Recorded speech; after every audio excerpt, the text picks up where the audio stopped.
आहे ना. देशाचे पंतप्रधान नरेंद्र मोदी हे हां. तेल कमी वापरायला सांगतात, पेट्रोल कमी मला वापरायला ऐका की सांगतात. त्यांचं लग्न झालंय का? झालंय का? ज्या माणसाचं लग्न झालंय, ज्याला बायका लेकर आहेत, त्याला तेलाची मिठाची किंमत कळत असते. हे कुणाचं बी काम नाही हो. येड्याच्या हातात सत्ता दिल्याने झालंय. ज्याच्या हातात चहाचा उष्टा कप द्यायचा त्याच्या हातात यांनी देश दिलाय. खरं खोट आहे. त्याच्यामुळं ज्याला बायका लेकर आहेत त्याला बसवा पदावर, ते बरोबर हँडल करत.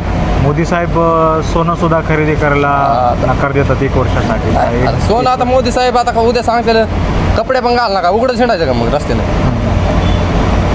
जनता भोळी आहे, त्यामुळे मोदी साहेबांना सगळा फायदा घेतला जनतेचा. काय बाकीचा काय विषय नाही. यांनी सगळी वाट लावून टाकली देशाची. महागाई सगळी वाढवून टाकली. सामान्य जनता सगळी मरायला लागली. काय म्हणणं तुमचं? सगळं वाढवलंय. 600 रुपयाला गॅस होता 2-4 वर्षाखाली, डायरेक्ट 1200 रुपयाला झाला आता. डबल